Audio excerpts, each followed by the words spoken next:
May kasabihan daw na hindi mo lubusang makikilalang isang tao hanggat hindi mo siya nakakasama sa iisang bubong. Gaya ng naging sitwasyon ni Lucy na isang caregiver sa Taiwan. Umibig at nagtiwala siya sa isang lalaking may lihim pala na gawain. At nang mabunyag niya ito, tila huli na ang lahat para sa kanya. Hey, Ted. Halos 3 taon nang mag-live-in partner sina Ted at Lucy. I need to go now. Malayo sila sa kani-kanilang mga pamilya. Hey, Ted. Kaya naman naging sandala na nila at Did you hear katuwang me? ang isa't isa. Hey, did you hear me? There's food on the table. I have to go now, okay?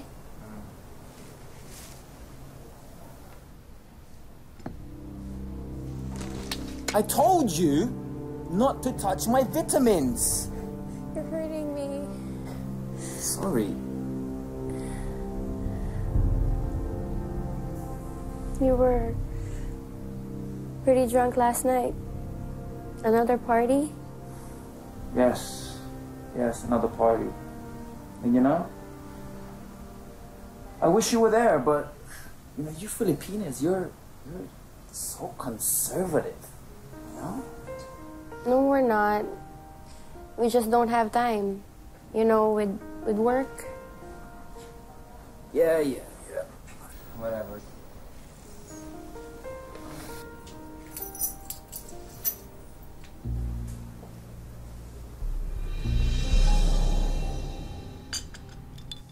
Sigurado ka ba sa nakita mo? Baka naman gamit niya yun sa opisina. Leather strap at saka latiko. Civil engineer si Ted. Saan naman niya gagamitin yun? Ibig sabihin, may fetish si Ted. Mahilig siya sa Carino Brutal. Yung kaya yung dahilan kung bakit nanlalamig siya sa akin itong mga nakaraan? Pwede. Kung yun naman kasi talaga ang sexual preference niya, at ikaw naman hindi. Pero natatakot ako. Hindi ba mali yun? Para sa akin, walang mali doon. Paraan lang yun para mas maging exciting ang buhay niyo mag-asawa. Ay, hindi pa pala kayo kasal. Yun na nga, hindi pa kami kasal. Bella, anong gagawin ko? Mahal ko si Ted. Ayoko maghiwalay kami. Kailangan mong pumili, Lucy. Ang Filipina values mo o ang kaligayahan ni Ted. Baka pag hindi mo pa siya pinagbigyan sa gusto niya, hindi ka napakasalan nun. Pwede mo rin siyang iwan anytime. Kung may pagdududa ka. Mahal ko si Ted. Gano'n naman pala. Pwede bumili ka na ng leather straps at kadena.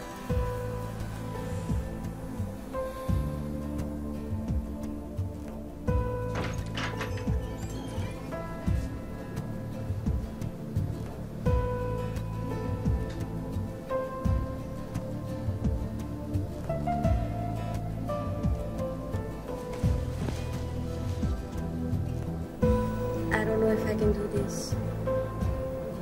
I'm scared.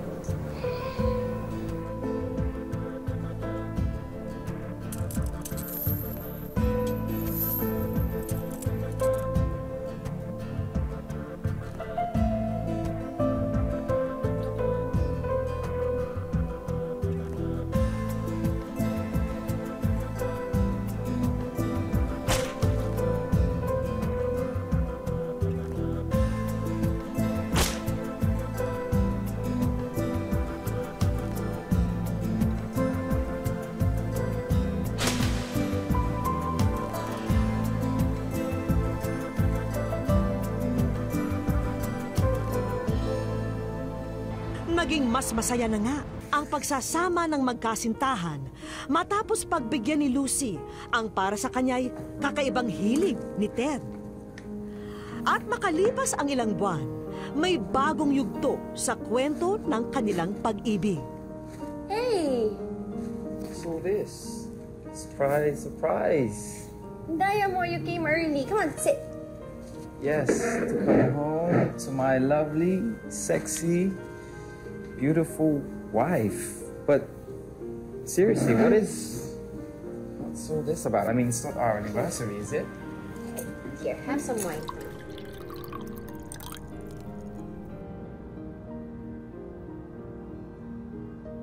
I have a surprise for you.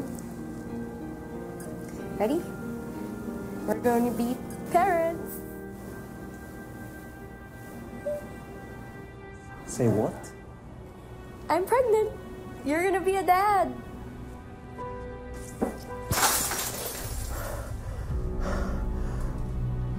Dad, what's wrong? I want that thing out of our lives. I thought you'd be happy. Happy? Happy? Well, I'm not. I want this thing out as soon as possible.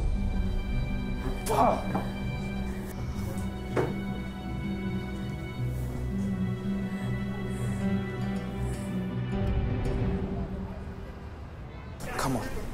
Come on. Come on. Listen, I have a friend in here, okay? A doctor friend who's gonna help us get what we want. No, I won't do it. Why? What is it? Is it your Filipino values again? Listen, that thing is better off dead than alive. Now, let's go! This child is yours. It's ours. How can you say that?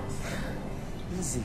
Easy. Just take my word for it and let's go! You're hurting me. No, no. Listen to me. Listen to me. Me and you, we have a good thing going, okay? And this child is gonna screw everything up. Now, let's go. Okay? No, I You won't have to do it. come with No. me. Come on. No, help. Get off! Off me! Come on!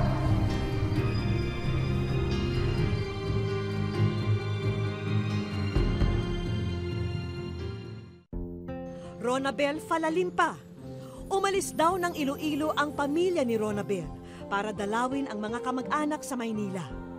Ngunit 3 araw pa lamang sa lungsod, si Ronabel biglang nawala. Huli siyang nakita sa kanto ng Roosevelt Avenue at Pat Senador sa Quezon City noong September 22, 2015. Wish ko Nang magbuntis si Lucy, nag-iba agad ang timpla ng kanyang kasintahan. Humantong pa sa iskandalo sa ospital dahil sa pilitang pinapalaglag ang bata. Pero nanindigan at kumontra si Lucy para buhayin ang nasa sinapupunan niya. Dahil sa iskandalong ginawa ni Ted, dinala siya ng mga pulis sa presinto. If you're waiting for a thank you for not pressing charges, then you're waiting for nothing. Of course not.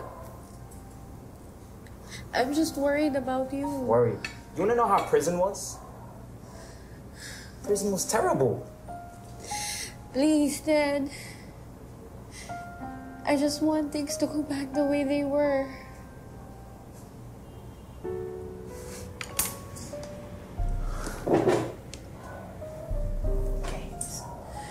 If you want things to go back to the way they were, then don't have that kid, okay?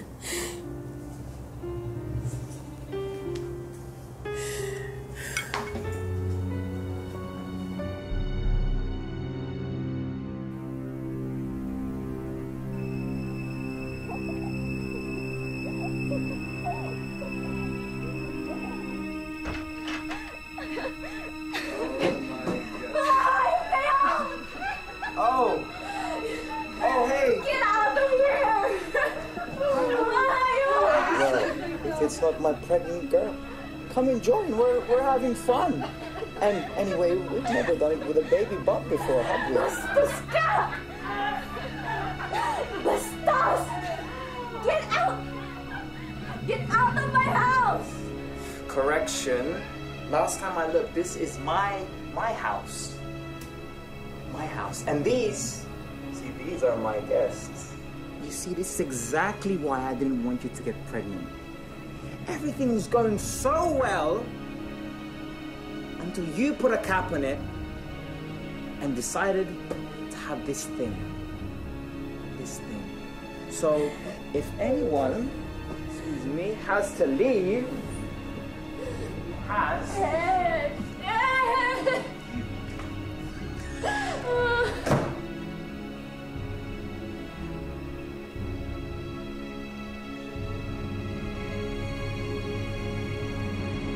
Dahil sa pangyayaring yun, napilitang umalis sa kanilang bahay si Lucy at nakitira siya sa kaibigang si Ben.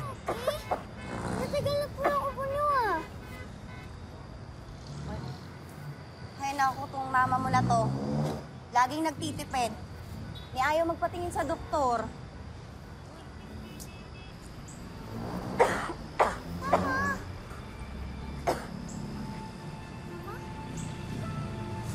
Ay!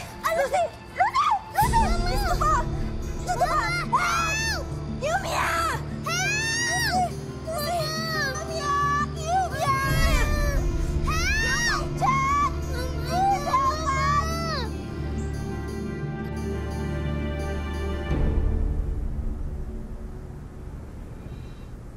Sheila.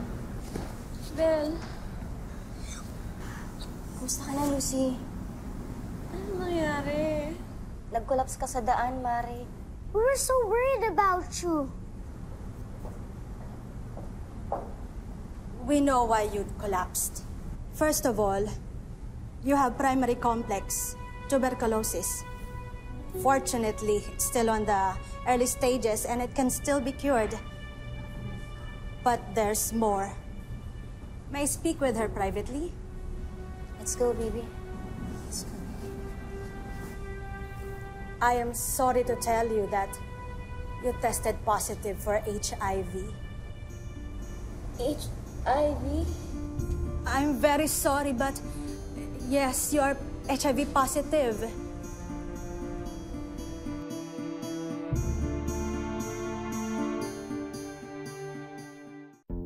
Catalina Antonia Javier. Sa Makati City naman, huling namataan si Catalina noong September 11, 2015. Kapansin-pansin din ang kanyang kondisyon sa balat na namumuti ang ilang bahagi nito.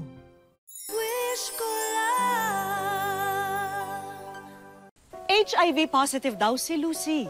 Ito na marahil ang dahilan kung bakit mabilis siyang manghina at dapuan ng sakit. Batid din niya na kapag hindi ito naagapan, mas lalala at tutuldok ito sa kanyang buhay. May HIV ako! I'm very sorry, but yes, you have... Hindi pwede yun! Hindi pwede yun! Hindi pwede yun! Hindi pwede Guard! Nurse! Please relax, Miss Lucy. Please hold her down. Nurse! Still the nurse. Hindi pwede yun! Hindi pwede yun!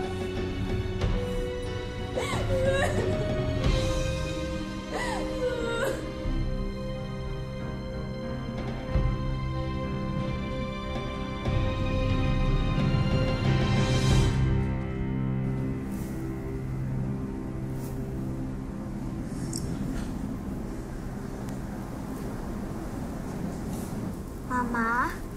Sheila, asan si Tita Belle mo? Umuwi na po. Umuwi?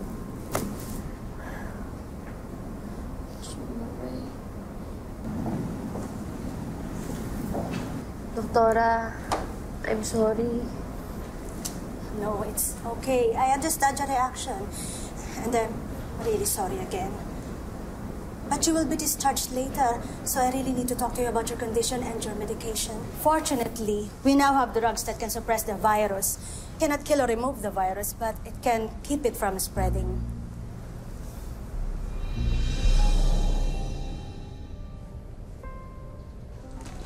I told you not to touch my vitamins. Itong gamot na to, ito yung gamot ni Ted. Ang hayop na yun,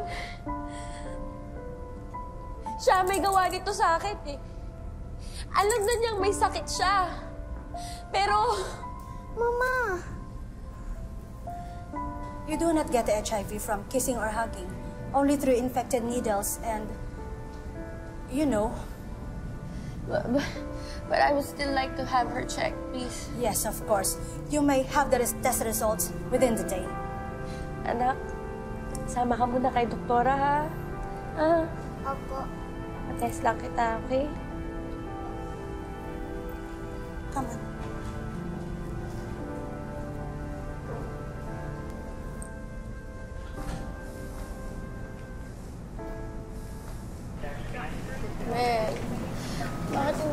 sumasagot.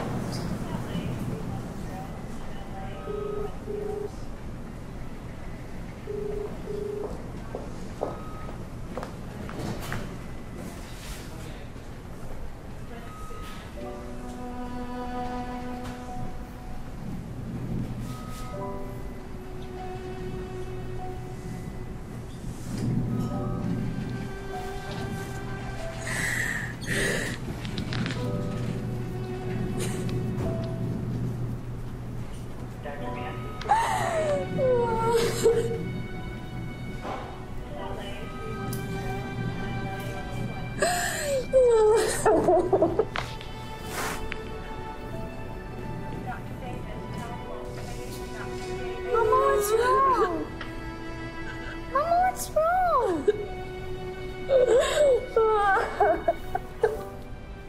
Dahil hindi alam ni Lucy na siya'y may HIV habang nagsasama pa sila noon ng dating kasintahan, pati tuloy sa bata sa kanyang sinapupunan na ipasa rin niya ang sakit.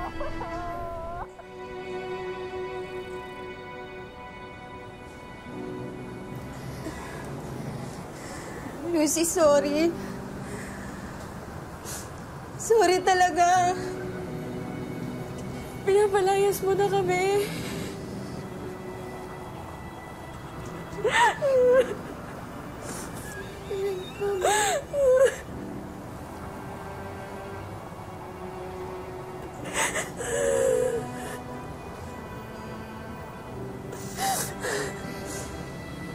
Lucy, please. Ayoko sanang gawin to. Pero may pamilya din ako. Lucy, patawarin mo ako.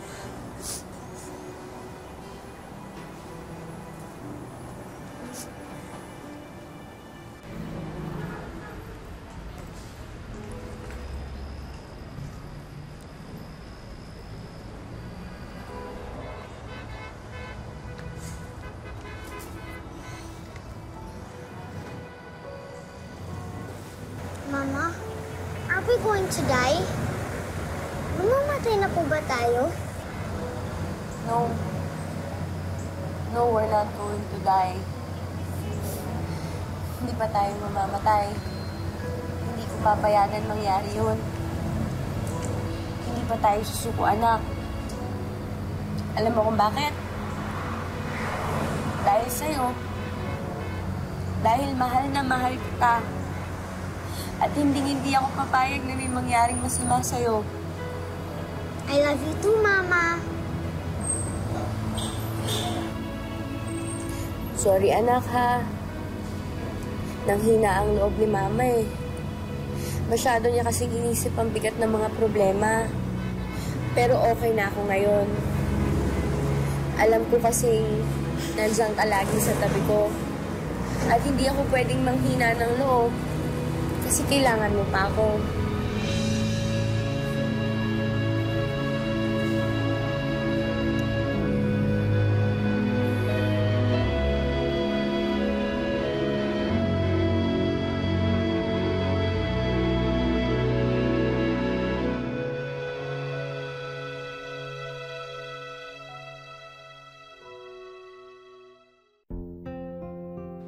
Noon lamang nakaraang Sabado, inilapit ni Vanji sa programang Wish Ko Lang ang kanyang anak na nawawala.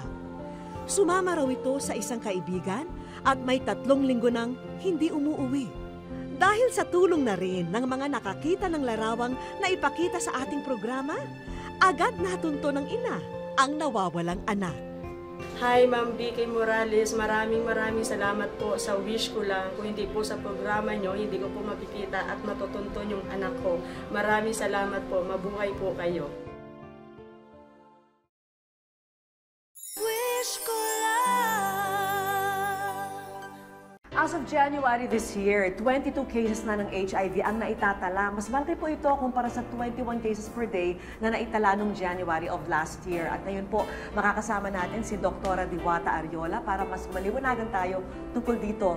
Doc, bakit tumataas? Of course, tumataas po because of the stigma and wala pong kaalaman ang maraming Pilipino about HIV. Doc, meron po kaming kaibigan na ilalapit sana sa inyo. Kasi na-transmit niya yung kanyang HIV sa kanyang 8-year-old na anak na babae. Ito ang malungkot na sinapit ng 48 taong gulang na si Lucy. Hindi niya tunay na pangalan. Meron kasi siyang Human Immunodeficiency Virus o HIV na kanyang nakuha mula sa dating asawang banyaga. Sa kasawiang palad, naipasa niya rin ito sa kanyang anak habang nasa sinapupunan pa. Itinago namin ang bata sa pangalang Sheila. Oo, inamin niya. Kaya gusto niya dati palaglag yung bata. Kasi may rason siya. Pero sabi ko sa kanya, bigyan mo ako ng rason bakit gusto niya palaglag yung bata. Hindi niya sinasabi. Basta kawawa daw kayo mag-ina. Yung pala, may point siya na yung pala na yung may sakit. Kasi alam niya, mayroon na. Hindi niya sinasabi. Hindi ba siya naging honest sa akin? Hindi niya sinabi lahat. Ito na to, wala akong magagawa eh. Wala na dapat sisihin dahil nangyari na eh. Hindi na dapat ibalik. Sa tanang buhay niya, hindi umano naisip ni Lucy na ganito ang magiging kahihinatnan niya at ng kanyang anak. Gayunpamay, tuloy ang buhay para kay Lucy. Kung kailangan maging malakas ako dahil sa anak ko, kasi kung hindi ako maging malakas, paano na yung anak ko? Saan siya pupunta? Yung mama ko matanda na. At upang makilala na rin ni Doc ang aming matapang na kaibigan, inalalayan na ng aming staff si Lucy kasama ang kanyang ina at anak. Hi! Hello! Naku! Good afternoon! Alika! Naku! Sige. Hirap nang makalakad si Lucy, pero kitang-kita ko sa kanya ang imahe ng isang matibay na ina. Ang ina ni Lucy ang sandigan niya ngayon sa madilim na kabanatang ito ng kanilang buhay.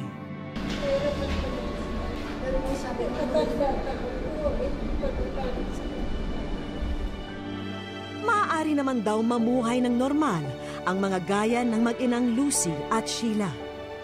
May gamot para po tulungan po ulit kayong makabalik sa normal niyong buhay. Lalakas po ulit kayo pero wala pong lunas.